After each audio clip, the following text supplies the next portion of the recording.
14 రోజులుగా పశ్చిమాసియాలో యుద్ధం కొనసాగుతోంది. ఇక ఇరాన్ అధ్యక్షుడు పెజెష్కియాన్కు ప్రధాని మోదీ ఫోన్ చేశారు. ఉద్రిక్తతలు, ప్రాణ నష్టంపై మోదీ తీవ్ర విచారం వ్యక్తం చేశారు.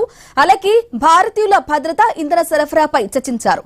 అనంతరం ప్రధాని మోదీ ట్వీట్ చేశారు. పశ్చిమాసియాలోని తీవ్రమైన పరిస్థితి గురించి చర్చించడానికి ఇరాన్ అధ్యక్షుడు డాక్టర్ మసౌద్ పెజెష్కియాన్తో మాట్లాడానని అన్నారు. ఉద్రిక్తతలు పెరగడం, పౌర ప్రాణ నష్టం, అలాగే పౌర మౌలిక సదుపాయాలకు నష్టం వాటిల్లడం పట్ల తీవ్ర ఆందోళన వ్యక్తం చేశారని తెలిపారు.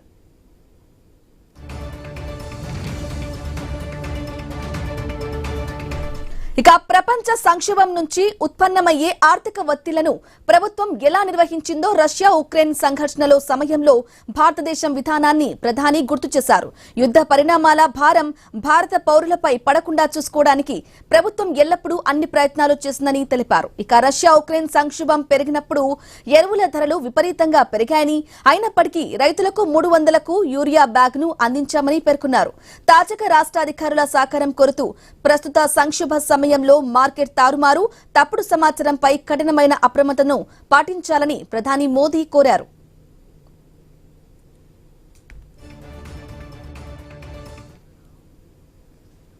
పద్నాలుగు రోజుల పశ్చిమాసియాలో యుద్ధం కొనసాగుతోంది. ఇరాన్ అధ్యక్షుడు పెజెష్కియాన్కు ప్రధాని మోదీ ఫోన్ చేశారు. ఉద్రిక్తతలు, ప్రాణ నష్టంపై మోదీ తీవ్ర విచారం వ్యక్తం చేశారు.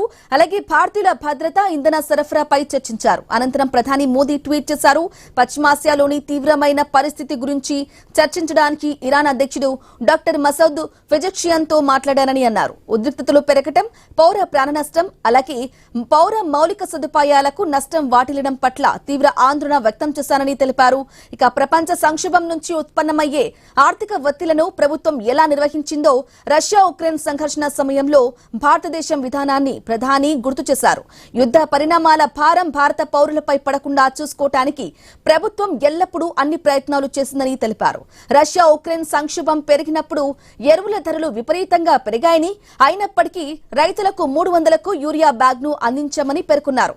ఇక తాజాగా రాష్ట్ర అధికారుల సహకారం కోరుతూ ప్రభుత్వ సంక్షోభ సమయంలో మార్కెట్ తారుమారు, తప్పుడు సమాచారంపై కఠినమైన అప్రమత్తతను పాటించాలని ప్రధాని మోదీ కోరారు.